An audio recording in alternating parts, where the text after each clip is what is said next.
Hazard analysis बहुत सारा technique होता है। उसमें हजार्ड एनालिसिस में पहला टेक्निक जो था स्टार्टिंग में बताए थे,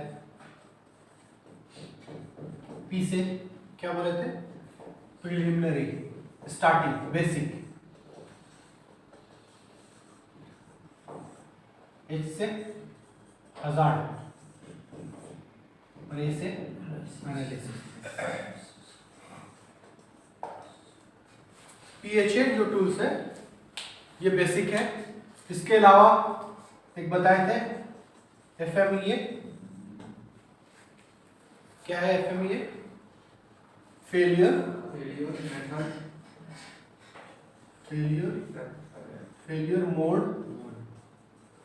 मोड, इसे इफेक्ट, ऐसे एनालिसिस। इसमें दो चीज होता है, DFMEA, design failure mode effect analysis. आगे में D लग जाता है या P लग जाता है। P लगेगा तो PFMEA, मतलब process failure mode effect analysis. तो डिजाइन में फेलियर हो रहा है या प्रोसेस में हो रहा है, वो DFMEA या PFMEA से पता चलेगा। एक होता है हैज़ॉप, ये भी काफी इंडस्ट्री में यूज होता है। हैज़ॉप हजार्ड एंड ऑपरेटेबिलिटी एनालिसिस होता है। हैज़ॉप HA से हजार्ड, HAZ से हजार्ड, OP से ऑपरेटेबिलिटी। तो हजार्ड ऑपरेटेबिलिटी एनालिसिस होता है हैज़ॉप। इसके अलावा FTA यूज होता है method, fault tree analysis. F से फॉल्ट, T से ट्री एनालिसिस। तो ये सारे मेथड हैं। एक और मेथड यूज होता है इवेंट ट्री एनालिसिस, ETA। इसमें हम लोग एक एक करके सभी मेथड को जानेंगे। क्या होगा, जब आपको मेथड पता होगा कैसे एनालिसिस करना है, तभी आप एनालाइज कर पाओगे। आपको आइडेंटिफिकेशन पता है, ये सारे चीज हजार्ड है इंडस्ट्री में, लेकिन आपको पता ही नहीं है कि हजार्ड के आगे क्या करना है, उस हजार्ड का लेके क्या करना है, कैसे उसको एनालाइज करना है कि कम है या ज्यादा है, ये हजार्ड कैसे पता चलेगा। तो ये मेथड आपको पता होना चाहिए कौन सा मेथड। जनरली PHA बहुत बेसिक होता है। जब कुछ नहीं पता हो तो PHA लगाओ। थोड़ा पता हो डिजाइन और फेलियर के बारे, डिजाइन प्रोसेस के बारे में पता होता है तो design failure mode effect analysis लगाते हैं। ये मेथड ज्यादातर यूज होता है ऑटोमोटिव इंडस्ट्रीज में। FMEA का जो मेथड होता है ऑटोमोटिव इंडस्ट्री में यूज होता है, या फिर जहां पे पार्ट्स बहुत ज्यादा रहते हैं। पार्ट्स का हम लोग मेथड में देखे थे, 3 मेथड था। आइदर उसको पार्ट्स में, तो आइडेंटिफिकेशन में 3 मेथड था। क्या क्या था? पार्ट्स में तोड़ देना, सिस्टम में तोड़ देना, दूसरा एक्टिविटी में तोड़ देना, और तीसरा एक्सपोज रिस्क में, है ना। तो जब पार्ट्स ज्यादा हो, पार्ट्स वाला हो, तो FMEA मेथड यूज करते हैं। तो ऑटोमोटिव में क्या होता है, बहुत सारा पार्ट्स होता है, तो इसमें FMEA जो मेथड होता है बहुत सुटेबल होता है, क्योंकि हर एक पार्ट, इंजन का बहुत सारा पार्ट होता है, गियर का बहुत सारा पार्ट होता है, तो हर एक पार्ट को एनालाइज करने के लिए FMEA बहुत सुटेबल होता है। हैज़ॉप जो होता है ये जनरली यूज करते हैं प्रोसेस इंडस्ट्री में, जैसे ऑयल रिफाइनरी इंडस्ट्री है ना। ये सारा प्रोसेस इंडस्ट्री है जहाँ एक प्रोसेस से दूसरे प्रोसेस की तरफ मूव हो रहा है। ऑयल, क्रूड ऑयल आया, रिफाइनरी में गया, उसका रिफाइनरी का प्रोसेस, बहुत सारा प्रोसेस है, वो प्रोसेस के थ्रू मूव हुआ एक जगह से दूसरे जगह। तो ये सारा प्रोसेस इंडस्ट्री में के अंदर आता है, और प्रोसेस इंडस्ट्री में हैज़ॉप का यूज करते हैं। फॉल्ट ट्री और इवेंट ट्री ये कॉमन है, बहुत जगह यूज होता है, और ये आप डेली लाइफ में भी यूज कर सकते हो। फॉल्ट ट्री और इवेंट ट्री, इसको क्या करते हैं, छोटे छोटे इवेंट और ट्री बनाते हैं, ब्रांच बनाते हैं, एक पार्ट से दूसरे पार्ट से। ये जब पढ़ाएंगे तो इसका डिटेल बताएंगे कहाँ पे इसको यूज करेंगे। सिंपल है, और इसको यूज बहुत सारा मल्टी यूज है इसका डिटेल में हम लोग डिस्कस करेंगे जब क्लास में करेंगे। तो अभी सिर्फ PHA पर कंसंट्रेट करते हैं, PHA के बारे में पढ़ते हैं। किसके लिए क्या मेथड अप्लाई करेंगे? पीएचए में सबसे पहले है स्टेप जो है वो हजार्ड एनालिसिस। पीएचए का सबसे पहला step hazard identification. First step hazard identification. दूसरा स्टेप सिविरिटी और प्रोबेबिलिटी या फ्रीक्वेंसी एस्टिमेशन।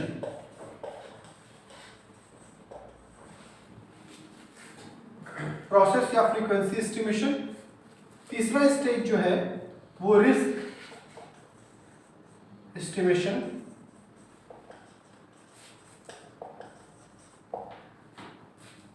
चौथा स्टेज जो है जब रिस्क आपने कैलकुलेट कर लिया तो आपको उसको डॉक्यूमेंट करना है, डॉक्यूमेंटेशन रहेगा।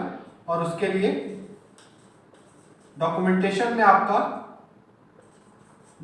क्या आएगा, आपको बताना रहेगा कि किसमें रिस्क ज्यादा है, किसमें रिस्क कम है। आपके लिए इसके लिए क्या अगर रिस्क ज्यादा है तो क्या उसके लिए मेथड अप्लाई करना है कि रिस्क कम हो। तो ये सारा डॉक्यूमेंटेशन में आपका आ जाएगा। या फॉलो अप मेथड बताना है। तो आपको 4 स्टेज में ये डिवाइड किया गया है। पहला हजार्ड आइडेंटिफिकेशन, ये आपको पता हो गया है, हजार्ड आइडेंटिफाई कर लिए है। अब उस हजार्ड का सिविरिटी और फ्रीक्वेंसी क्या है, ये हम लोग एक क्लास में बताए थे। सिविरिटी और फ्रीक्वेंसी याद है, फर्स्ट या सेकंड लेक्चर में बताए थे। सिविरिटी एग्जाम्पल दिए थे कार का, फ्लाइट का, कार, फ्लाइट, रेल, 3 चीज का एग्जाम्पल देके बताए थे। एक लेमैन से पूछोगे तो सबसे ज्यादा रिस्की क्या बताएगा वो, फ्लाइट है या कार है या रेल है?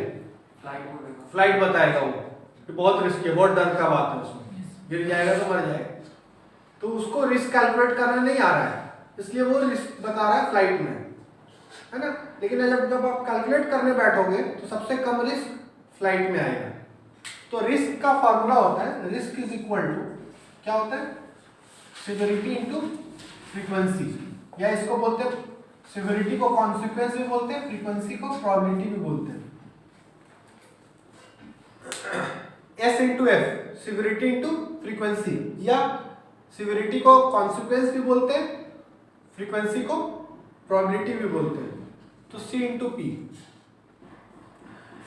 सिविरिटी या कॉन्सिक्वेंस का मतलब क्या हो गया, सिविरिटी का मतलब क्या हो गया, कितना खतरनाक है। अगर रोड पे एक्सीडेंट होता है तो कितना खतरनाक है, कितना लोग मरते हैं, कम लोग मरते हैं। लेकिन अगर फ्लाइट का एक्सीडेंट होगा तो कोई बचेगा उसमें, चांस है नहीं बचेगा, कोई बचेगा। तो इसका रोड का सिविरिटी कम है। अगर 10 के स्केल में 1 से 10 के बीच में बोलेंगे तो रोड के एक्सीडेंट को 1 या 2 नंबर देंगे, लेकिन फ्लाइट के एक्सीडेंट को पूरा 10 देंगे, क्योंकि इसमें बचने का चांस नहीं है। रेल का एक्सीडेंट को 5 देंगे दोनों के बीच में, है ना। तो सिविरिटी अगर रैंकिंग करेंगे 1 से 10 के बीच में तो ऐसा रैंकिंग बनेगा। सिविरिटी। दूसरा चीज है फ्रीक्वेंसी। फ्रीक्वेंसी या प्रोबेबिलिटी दोनों सेम चीज है। फ्रीक्वेंसी या फ्रीक्वेंसी का मतलब हो गया कितना ज्यादा चांस है एक्सीडेंट होने का।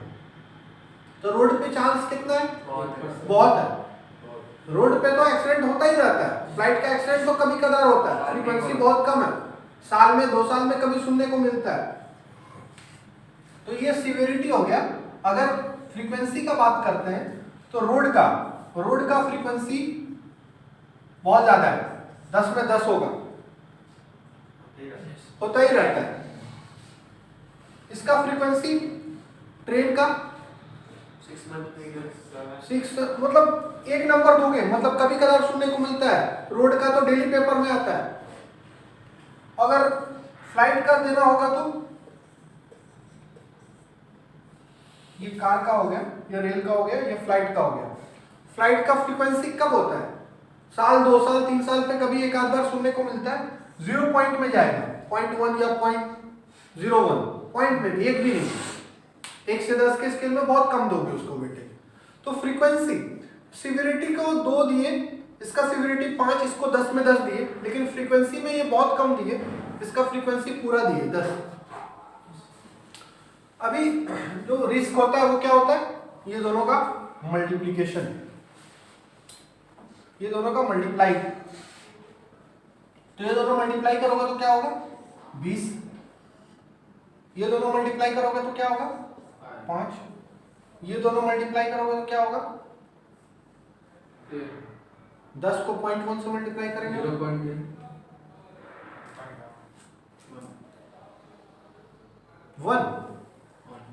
10 को 0.1 से मल्टीप्लाई करेंगे तो 1 से मल्टीप्लाई करते तो 10 रहता, लेकिन 0.1 से मल्टीप्लाई करेंगे तो 1 हो जाएगा, है ना। ये 1/10 है, 0.1 का मतलब 1/10, 1/10, 10 कट गया ना, 1 बच गया, नहीं है तो कैलकुलेटर में कर लेंगे।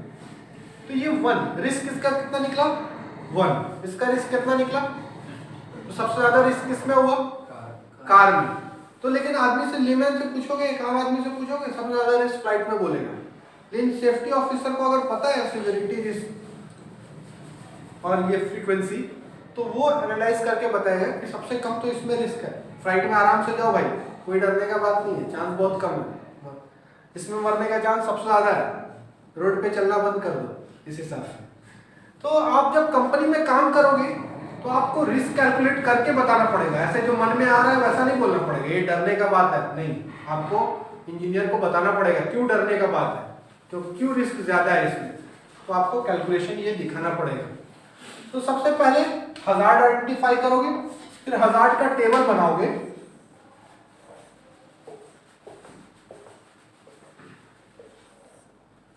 सीरियल नंबर, यहां पे हजार्ड लिखोगे, 1 2 3, हजार्ड 1, हजार्ड 2, हजार्ड 3, हजार्ड, जितना हजार्ड दिमाग में आ रहा है।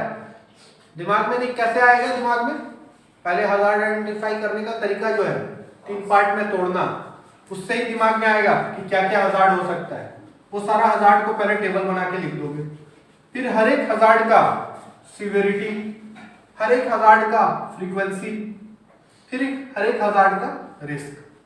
तो इसका सिवियरिटी जो भी वैल्यू आएगा, इसका जो फ्रीक्वेंसी आएगा, मल्टीप्लाई करके रिस्क लिखना है, फिर मल्टीप्लाई करके रिस्क, यहाँ दोनों मल्टीप्लाई करके रिस्क। अभी ये 3 रिस्क आएगा, देखना है कि कौन सा रिस्क ज्यादा है, रैंकिंग कर दो, सबसे ज्यादा रिस्की कौन है, वो वाला काम को बाद में करेंगे। सबसे कम रिस्की जो तरीका है वो तरीका अपनाएंगे। उसके बाद रिस्क कम, अगर तीनों को करना ही है, अगर तीनों को करना ही है तुमको, तो फिर तुम बताओगे इंजीनियर को या मैनेजर को कि इसको रिस्क को कम करने का तरीका क्या होगा, इसको कंट्रोल मेथड बताओगे, रिस्क कंट्रोल मेथड, आरसी। तो रिस्क को कम करने का, कंट्रोल करने का मेथड बताओगे और वो यहां पे लिखोगे हर एक के लिए। कार पे चल रहे सेफ्टी बेल्ट बांधो, बाइक पे चल रहे हेलमेट डालो, ऐसा तुम मेथड बताओगे कैसे कम करना है रिस्क को। फ्लाइट में चल रहे रिस्क बहुत कम है, कोई ज्यादा मेथड है नहीं। ट्रेन में चल रहे बताओगे कि ट्रेन में चलने से पहले ध्यान रखो कि ट्रेन पूरी रुक जाए तभी चढ़े, कहाँ कहाँ रिस्क है वो तुमको उसको उसका कंट्रोल मेथड बताना पड़ेगा। ये जनरल लाइफ का एग्जांपल दिए, वैसे इंडस्ट्री में हर एक एक्टिविटी के रिस्क के बाद आपको मेथड बताना पड़ेगा, तभी इंजीनियर मानेगा कि हाँ ठीक है ये मेथड हम अप्लाई करेंगे तो मेरा रिस्क कम होगा। तो ये टेबल क्लियर है। तो ये सबसे बेसिक मेथड है रिस्क एनालिसिस का, जिसको बोलते हैं प्रिलिमिनरी हजार्ड एनालिसिस मेथड, जिसके थ्रू आप रिस्क को एनालाइज करोगे, रिस्क को एस्टिमेट करोगे और रिस्क को कंट्रोल का मेथड बताओगे। डाउट है कहीं पे?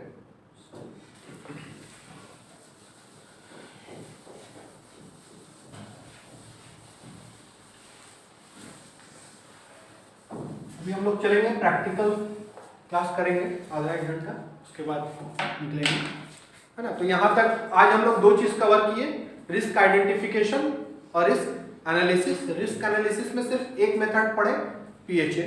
नेक्स्ट क्लास में इसका फॉल्ट ट्री और FMEA, ये दो पढ़ेंगे, ठीक है।